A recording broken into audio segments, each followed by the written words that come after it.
Perkembangan teknologi dan aplikasi saat ini begitu pesat. Berbagai kemudahan transaksi dan belanja Anda hanya bisa Anda lakukan lewat handphone yang ada di genggaman tangan Anda. Selain itu, peluang dengan adanya aplikasi juga terbuka lebar. Saat ini kita akan berbincang dengan salah seorang aplikator atau web developer dan developer aplikasi yang sudah malang melintang lebih dari 8 tahun berkecimpung di dunia teknologi ini. Siapakah dia? Mari kita berkenalan dengan Mas Ahmad Sabar. Apa kabar, Mas? Alhamdulillah baik. Gimana nih perkembangan dunia digital saat ini nih, yang ya artinya aplikasi sudah banyak sekali. Apa nih kira-kira yang peluang bagi seorang masyarakat untuk bisa artian ikut mengambil kesempatan untuk memperoleh penghasilan dari aplikasi kira-kira nih? Iya, memang kalau kita lihat realitas saat ini ya, lagi-lagi kan Indonesia ini salah satu negara yang memiliki jumlah pengguna smartphone terbesar keempat di dunia, kemudian jumlah penduduk terbesar keempat juga di dunia, dan pengguna internet terbesar juga di dunia, sehingga Indonesia ini memang untuk dunia bisnis digital itu memang sesuatu yang sangat menggiurkan. Nah, tentu saya sendiri sebagai aplikator atau sebagai orang yang bergerak di bidang bisnis aplikasi ini memandang sebuah peluang yang sangat besar gitu. Tinggal kita bagaimana saja meraciknya supaya market atau pangsa pasar yang di Indonesia saja itu bisa kita kuasai gitu. Jadi kita belum ekspansi ke daerah-daerah negara lain, tapi lebih marketnya di Indonesia aja dulu begitu, Om Billy. Nah, kalau pangsa pasar di Indonesia tadi yang dikatakan ya cukup besar lah, nomor 4 lah di dunia ini kan. Artinya ini pangsa pasar yang cukup besar gitu. Namun sekarang kan kelihatannya memang aplikasi-aplikasi ini kan banyak dimiliki atau dibuat oleh orang-orang luar nih. Betul. Artinya kan mohon maaf kalau kita sebut beberapa aplikasi yang hari ini menguasai ya kan toko aplikasi penjualan ya kan, itu kan bukan aplikasi anak negeri nih. Betul. Yang artinya bagaimana Mas Sabar melihat yang seharusnya seperti itu, artinya kita bisa menjadi tuan rumah di negara kita sendiri sebenarnya.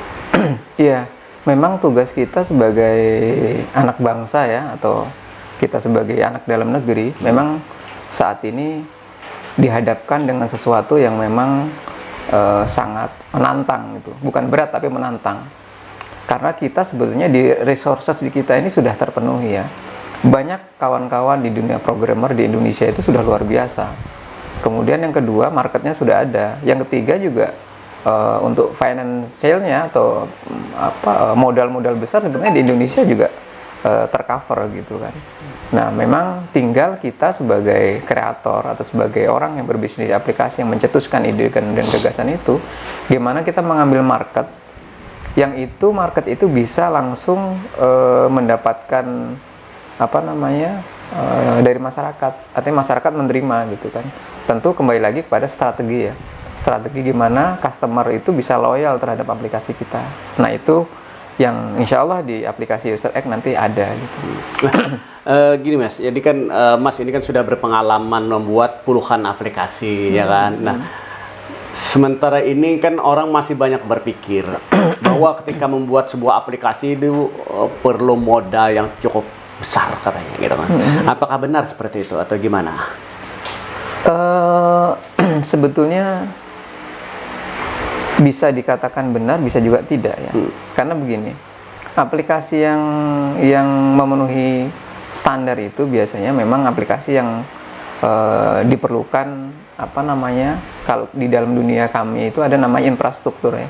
Infrastruktur itu kalau di kami aplikasi itu namanya seperti server. Itu memang biayanya sangat besar. Di samping itu yang tidak kalah penting juga ada namanya tim development atau tim penggerak dari aplikasi itu sendiri. Itu juga biayanya besar. Jadi memang kalau kita mau berbisnis di bidang aplikasi, itu dua standar itu harus kita penuhi. Tidak bisa kita punya ide langsung kita bikin aplikasi jalan, tidak. Karena kita harus memperhitungkan juga nanti bagaimana ketika sudah jalan, apakah kita sudah memenuhi syarat untuk bisa menampung data yang masuk di tempat kita, nah, begitu. Nah, untuk ini Mas, untuk landasan hukumnya lah, artinya kan apakah seorang aplikator itu ketika dia membuat aplikasi maka dia harus memiliki sebuah lembaga hukum yang jelas, artinya perusahaan sendiri atau mungkin personal saja? Nah, ini memang kalau kita lihat dari aspek hukum ya, prosedur, memang bisnis aplikasi itu sama seperti bisnis pada umumnya. Dia perlu namanya legalitas corporate ya. Kalau misalnya kita bikin perusahaan PT misalnya, tentu itu nanti yang akan menaungi aplikasi kita. Apalagi sekarang aplikasi yang berbasis teknologi juga sudah ada izin dari Kominfo. Kemudian nanti kalau di perdagangan ada di e-commerce-nya ada di perdagangan, begitu kan. Nah, ini wajib hukumnya. Jadi aplikasi itu sama seperti bisnis. Apapun dia, apakah bisnis produk atau bisnis jasa, dia harus memiliki legalitas yang lengkap gitu. Nah, terkait dengan pengalaman ini kan sudah lebih dari 8 tahun ya bergelut di bidang teknologi dan aplikasi saat ini gitu kan. Tentu pernah merasakan pahit dan manisnya berbisnis aplikasi. Nah, adakah pernah ada kegagalan yang pernah dirasakan dalam membangun sebuah aplikasi? Pasti itu, dan pernah bagi kita yang memang fokus di dunia bisnis yang kita geluti gitu. Tentu step by step dan prosesnya itu bagi kami itu wajib ya. Dari mungkin saya pengetahuannya yang tidak begitu banyak di dunia aplikasi, perjalanan sampai 8 tahun ini, tentu kita sudah mulai banyak pengalaman-pengalaman yang ada. Dan ini bukan aplikasi yang perdana saya bikin. Ada beberapa aplikasi-aplikasi sebelumnya yang memang saya tidak berhasil gitu. Nah, ketidakberhasilan itu membuat kita selalu introspeksi di manajemen keuangannya, introspeksi di manajemen strategi marketingnya, introspeksi juga di dalam hal persiapan developmentnya. Nah itu, sehingga itu menjadi alasan saya pribadi saat ini memang sudah harus membuat aplikasi dengan persiapan yang matang begitu. Nah, hari ini Mas Sabar membuat sebuah aplikasi yang dinamai UserX ya. Betul. Nah, tentu katanya ini baru sekitar 2 bulan inilah, ya kan? Betul. Sekitar hampir 2 bulan ini. Nah, bisa dijelaskan sedikit apa itu aplikasi UserX? Nah, ini. Iya, aplikasi UserX ini memang kita rancang, kita bikin dengan fitur-fitur yang memang simple ya. Dan kita juga menghadirkan sebuah layanan-layanan yang memang itu menjadi kebutuhan masyarakat. Ya kan, seperti PPOB, di mana di situ ada token listrik, ada pembayaran PDAM, ada pulsa, paket data, kemudian ada pembayaran angsuran dan sebagainya. Nah, tentu aplikasi kita ini adalah salah satu aplikasi yang cara kerjanya itu berkolaborasi dengan pihak-pihak lain. Itu, misalnya kita PDAM tentu dengan dinas PDAM di seluruh Indonesia. Kemudian pembiayaan kita akan berbiaya dengan leasing di seluruh Indonesia begitu. Sistemnya kami adalah kolaborasi dan kita rangkum menjadi sebuah layanan di aplikasi kita gitu. Yang kedua, kita juga akan menciptakan namanya e-commerce yang berbasis marketplace yang nanti pola dan strateginya tentu tidak sama dengan marketplace yang ada begitu. Nah, katanya baru ya artinya 2 bulan ini tadi sudah bisa menghasilkan omset belasan juta per hari ya kan? Betul. Ya benar ini kan. Nah, jadi ini cukup pencapaian yang luar biasa kayaknya dari sebuah aplikasi kan? Betul. Nah, kenapa sih Mas Sabar membuat aplikasi dan diberi nama UserX tadi? Nah, apa karena tadi ini aplikasi yang simple dan bisa menghasilkan banyak cuan atau seperti apa nih? Iya benar. Banyak yang bertanya gitu, Aminuddin. Jadi banyak bertanya bahwa UserX ini kok sepertinya namanya bukan nama apa ini nasional gitu, Iya. kayak nama-nama luar negeri. Ya, Gitu. XX itu kan Iya, apa benar, gitu ya. benar. Nah. Sebetulnya user X ini kepanjangannya user exclusive. Kalau kita bahasa Indonesia kan adalah kita pengguna yang kita prioritaskan atau Wah. pengguna yang kita Artinya konsumennya ini eksklusif, ya, diberikan betul. fasilitas yang eksklusif, ya kan? Betul, Wah, betul. diberikan artian layanan yang eksklusif seperti itu. Ya. Wah, luar biasa betul ini. sekali. Ya. User X namanya User ya. X. Jadi pada prakteknya user X itu adalah pengguna yang kita berikan apresiasi yang besar, dan tagline kita itu namanya growing for sharing, Om Didin. Wow. Artinya kita berkembang untuk berbagi, begitu tagline kita. Nah, nanti memang kalau masuknya arahnya ke apakah benar user X itu atau pengguna itu kita prioritaskan, nah itu larinya nanti kepada sistem di dalam aplikasi itu sendiri. Jadi artinya salah satu tujuan mendirikan membuat aplikasi user X ini artinya untuk selain memberikan pelayanan yang terbaik bagi para penggunanya juga untuk tadi ya kemudahan lah ya. Betul. Selain itu apa nih Mas artian tujuannya selain daripada dua hal itu tadi? Betul. Pertama gini ya, cashback itu kalau kita misalnya melihat dari perkembangan dunia produk ya atau dunia layanan di Indonesia ini, dia berbatas waktunya. Misalnya cashback berlaku untuk tanggal sekian sampai tanggal sekian gitu kan. Tapi kalau di aplikasi kami itu cashback itu unlimited time. Jadi cashback itu akan berlaku selamanya dengan nilai yang tentu fluktuatif. Nah, dari cashback itulah kami berani memberikan sebuah tagline bahwa growing for sharing. Artinya perkembangan kita akan kita bagi kembali gitu. Sehingga customer loyal itu nanti akan terfilter untuk bagaimana bertransaksi di aplikasi kami. Artinya gitu. sejenis seperti bagi hasil seperti itu ya. Iya, artinya perusahaan yang punya keuntungan perusahaan itu akan secara otomatis dikembalikan kepada pengguna. Gitu. Tidak menunggu nanti, tapi saat itu juga gitu. Dan itu terupdate setiap saat di aplikasi dia? Setiap detik. Wah, luar Gitu. biasa. Setiap detik. Saat ini sudah ada berapa pengguna nih selama 2 bulan lebih ini? Hampir 2 bulan lebih. Karena kami rilisnya baru 2 bulan lebih ya, pengguna aktif masih sekitar 400-an ya. Ratusan. Pengguna aktif. Itu di seluruh Indonesia atau beberapa provinsi? Karena aplikasi yang sudah rilis di Play Store itu memang dia jangkauannya nasional, maka presentasinya berbeda-beda ya. Seperti Kota Baru, daerah Kota Baru itu mungkin sekarang sudah sekitar 40% pengguna, Banjarmasin 20% pengguna, juga di daerah lain ya seperti Solo, Palangkaraya itu sudah mulai banyak penggunanya gitu. Apa langkah yang dilakukan user X nanti untuk ke depan dalam artian untuk mengembangkan ini lebih luas? Iya, tentu kalau langkah dan strateginya saya rasa kita kembali kepada apa sih kelebihan punya kita gitu ya. Kelebihan punya kita itu apa? Dan satu-satunya yang kita sajikan itu adalah kita memberikan cashback langsung terhadap pengguna. Begitu. Mungkin itu yang akan kita kembangkan, dan kita punya sistem juga yang namanya user X affiliate. Nah, itu ada pengembangannya terhadap strategi pemasaran yang bersifat affiliate ya, afiliasi gitu. Dan yang terakhir juga ada yang namanya di situ fasilitas namanya e-pin transaksi. Nah, itu juga adalah salah satu sistem di mana nanti pengguna itu akan tahu fungsinya untuk apa gitu. Jadi kalau selama ini orang bertransaksi pembayaran listrik, air, ya kan, internet ataupun tagihan lainnya, ya kan, tidak mendapatkan apa-apa. Artinya ketika dia bayar listrik misalkan 100.000, makanya sudah, gitu kan. Tapi berbeda di user X, ya. Betul, ketika dia bayar listrik hari ini, maka dia akan mendapatkan cashback dari perusahaan. Betul. Dari sharing tadi semua. Betul. Wah, luar Betul. biasa. Jadi mungkin ini menjadi aplikasi satu-satunya yang bisa memberikan bagi hasil bagi para penggunanya kayaknya. Betul.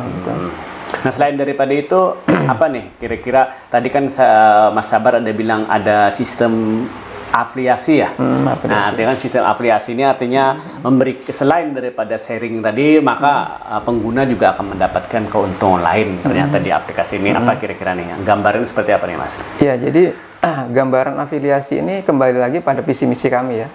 visi misi kami itu di dalam menciptakan sebuah aplikasi, tentu yang kita angkat bagaimana kita bisa menciptakan lapangan pekerjaan. Itu paling penting ya. Di dunia corporate itu sangat penting kita itu bisa menciptakan lapangan pekerjaan. Nah, lapangan pekerjaan di dunia teknologi sekarang ini kan sederhana gitu. Kita tidak perlu kerja fisik ya, tapi kerja sebagai seorang mungkin influencer, mungkin kalau di Instagram itu namanya kan banyak pekerjaan-pekerjaan. Nah, di tempat kita itu ada namanya user X affiliate. Nah, ketika misalnya Om Didin memberitahu kepada temannya untuk melakukan transaksi kegiatan kebutuhan tiap bulan seperti bayar listrik, PDAM, bayar IndiHome dan sebagainya, maka ketika Om Didin mereferensikan kepada temannya dengan menggunakan sistem affiliate itu, maka Om Didin akan mendapatkan benefit dari yang direferalkan itu. Dan sekali lagi, benefit itu bisa kami pertanggungjawabkan. Bahkan itu adalah salah satu sistem kami yang mengolah tentang growing for sharing itu.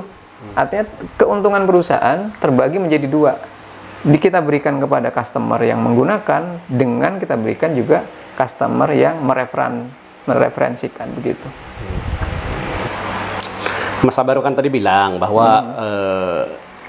saat ini pengguna user X lebih banyak di luar Kota Banjarmasin, terutama Kota Baru ya, betul. Kabupaten Kota Baru yang hampir 40% lebih gitu kan. Betul. Nah, sementara kan kantor user X ini kan ada di Banjarmasin nih.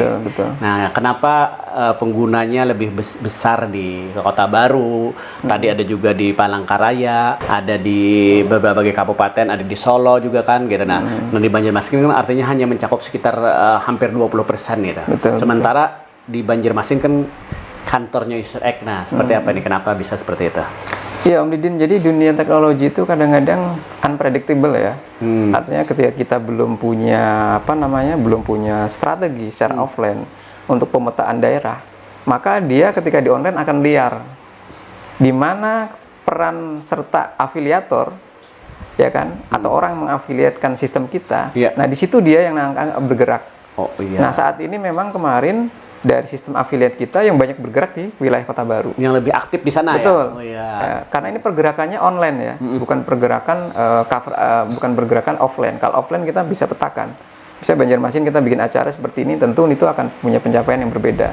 Kalau ini masih liar, karena kita belum soft launching belum juga kita. Karena ini masih rilis. Kalau bahasa kami ini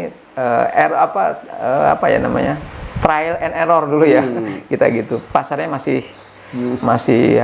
unpredictable ya, belum bisa diprediksi gitu. Nah, memang peran ini saya memanfaatkan khusus teman-teman yang bekerja atau yang kita beri peluang di dunia bisnis sebagai seorang afiliator, maka dia punya peluang atau peranan yang sangat penting di awal-awal pembukaan ini. Sehingga belum tentu kita kantor pusat akan menjadi tempat yang paling banyak transaksinya, tergantung dari afiliator sosialisasi terhadap program ini di media sosial, kembali lagi begitu, Om Didin. Jadi perjalanannya itu lebih banyak online ya, karena memang aplikasi yang online, maka perjalanannya juga online ya kan? Iya, dan saya kepingin sistem aplikasi yang saat ini itu memang sistem yang bekerja, tidak lagi menggunakan dunia approval administrasi. Orang mau top up, orang mau transfer, tidak ada administrasi, tidak ada approval dari manajemen, semuanya sudah by system. Karena kita sudah bekerja sama dengan pihak-pihak yang terkait, seperti payment gateway, kita sudah bekerja sama dengan pihak payment gateway internasional bahkan nasional. Kemudian provider kita sudah bekerja juga begitu, sehingga tidak ada lagi di dunia teknologi saat ini itu approval admin itu sudah hampir kita tinggalkan. Sama halnya kalau kita bicara tentang dunia perusahaan besar sekarang ya, customer service itu akan semakin lama akan semakin tidak begitu dibutuhkan. Dia lebih banyak akan dibutuhkan secara teknologi, seperti teknologi AI dan lain sebagainya, seperti itu. Nah, terkait admin tadi Mas. Di aplikasi lain itu kan tentu ketika kita bertransaksi membayar sesuatu tentu ada biaya admin. Betul. Nah, sedikit bocoran nih. Di user X kira-kira biaya admin apakah lebih murah daripada aplikasi yang lain ya? Artinya aplikasi di luar sana gitu kan. Nah, apakah lebih murah atau seperti apa? Nah, di user egg ini sebetulnya ada salah satu strategi yang memang tidak dimiliki aplikasi lain. Pernah saya dikatakan mengkrit atau membuat sebuah ide yang gila, yang tidak akan laku di pasaran, tapi pada faktanya laku. Seperti apa? Seperti yang Om Didin tadi sampaikan. Di aplikasi user egg itu harganya lebih mahal dari semuanya provider. Lebih mahal. Tapi ketika kita mengucurkan sistem cashback, maka mahal itu akan menjadi murah. Kalau kita misalnya lebih mahal 1.000, kemudian cashback kita bisa memberi 2.000, maka si pengguna masih surplus. Sistemnya seperti itu Om Didin. Jadi kita punya strategi yang namanya cashback. Jadi ketika harga itu dihantam oleh cashback, maka harga itu akan menjadi murah. Dan ini berpeluang untuk para counter-counter HP di seluruh Indonesia, para pengguna pribadi, seperti itu. Terakhir, target. Nah, ini kan kita perlu sebuah perusahaan, sebuah usaha itu kan perlu sebuah target, gitu kan. User X sendiri, gitu kan. Ini sudah memasuki bulan ke-3 2024, gitu. Hingga akhir tahun ini, kira-kira target User X seperti apa? Ya, kalau kita bicara target itu ada yang namanya jangka pendek, menengah, dan jangka panjang. Nah, kalau jangka pendek tentu kita masih mengejar di 1.000 downloader aktif. Kalau jangka panjang, kita target kita itu sekitar 10 juta downloader di Google Play atau di Play Store, dan minimal adalah 50% dari 10 juta itu transaksi aktif. Itu target kita. Sehingga nanti kita bisa memetakan di mana pasar-pasar atau market-market yang bisa kita kembangkan di seluruh Indonesia. Jadi targetnya 10 juta pendownload. Wah, luar biasa. Wah, ini 10 juta pendownload itu target yang akan dicapai oleh User X, gitu kan. Nah, selain kita sedikit bergeser daripada aplikasi Mas Sabar yang hari ini hadir kembali yang namanya User X, gitu kan. Mas Sabar ini kan juga berpengalaman memiliki sebuah aplikasi dan membangun sebuah aplikasi yang beberapa tahun yang lalu bisa omset hingga puluhan miliar rupiah, gitu kan. Nah, tentu dari pengalaman itu kan Mas Sabar bisa sedikit memberikan tips dan trik nih bagaimana memilih sebuah aplikasi. Hari ini kan aplikasi jutaan nih di Play Store dan App Store, gitu kan. Nah, bagaimana masyarakat memilih sebuah aplikasi yang mungkin jangan sampai istilahnya tertipu dengan aplikasi yang menjanjikan berbagai hal, pendapatan A, B, dan C, gitu kan. Bahkan mungkin ada yang aplikasi yang sesungguhnya yang dilarang oleh pemerintah, misalnya aplikasi perjudian dan lain-lain. Bagaimana tips dan trik untuk melihat nih aplikasi ini baik atau tidak nih? Nah, gimana Mas? Iya, Om Didin. Jadi memang banyak sekali sekarang aplikasi itu ya, bahkan puluhan ribu ya di Play Store atau di Google Play itu lolos, dia bisa publish. Dan itu juga aplikasi-aplikasi yang memang ketika digunakan oleh masyarakat banyak melakukan hal-hal yang sifatnya penipuan-penipuan gitu. Nah, kembali lagi sebetulnya pola masyarakat kita itu kan di dalam dunia online, apalagi saat ini ya, kadang-kadang ada yang irasional gitu ya. Kalau misalnya ada market, ada aplikasi yang memberikan keuntungan-keuntungan yang jauh di bawah dari keuntungan yang tidak masuk akal, tentu sebaiknya dihindari. Gitu. Kenapa seperti itu? Kalau misalnya perusahaan aplikasi itu mau bakar duit, tentu dia juga punya punya jangka waktu atau punya masa ya. Tapi kalau misalnya dia selalu mengatakan untung dengan pembagian hasil yang di luar dari yang kita pikirkan, sebaiknya dihindari seperti itu ya. Gitu. Jadi kita memilih aplikasi yang standar, kemudian bisa dicek di mana mungkin ownernya, kemudian aplikasinya kantornya di mana, kemudian layanannya seperti apa gitu ya. Dan kita di aplikasi User X itu tidak sama sekali menyentuh pada aplikasi yang bersifat investasi, tidak ada. Tapi lebih kepada aplikasi yang bersifat berbagi. Jadi seandainya ada orang yang download aplikasi User X kemudian mendapatkan keuntungan atau benefit dari berbagi transaksi, maka itulah jadi yang didapat oleh customer gitu. Jadi tidak ada yang kita masuk ke ranah investasi, tidak ada. Nah, ini Mas terkait dengan aplikasi hari ini pinjol. Nah, ini kan banyak orang memiliki kekhawatiran dan banyak hal-hal yang terjadi ketika orang mendownload aplikasi pinjol dan meminjam sejumlah uang, lalu ketika tidak bisa membayar, maka kan banyak hal-hal yang dilakukan oleh aplikasi pinjol itu. Apakah memang sebuah aplikasi itu bisa meretas semua data orang di smartphone-nya atau seperti apa? Artinya, apakah memang seperti itu? Ketika karena kadang-kadang aplikasi pinjol itu kan bisa ngambil foto pribadi orang, bisa ngambil nomor-nomor kontak orang terdekat dan lain-lain. Apa memang seperti itu sebuah aplikasi? Sebetulnya cara kerja aplikasi itu sederhana, Om Didin ya. Di mana pengguna ketika ditawarkan sesuatu dia approval, dia mengatakan iya, maka sebetulnya itu salah satu dia mengizinkan untuk diretas. Begitu. Apalagi kita masuk di aplikasi pinjol. Aplikasi pinjol itu cara dan caranya ketika dia ingin menagih. Kalau di dunia offline kita bisa ketemu tatap muka. Tapi kalau di dunia online dia akan diserang psikologis. Caranya bagaimana? Caranya dia akan meretas nomor-nomor yang aktif bertransaksi dengan kita. Gitu. Apakah itu ayah kita, ibu kita, saudara kita, teman dekat kita, gitu.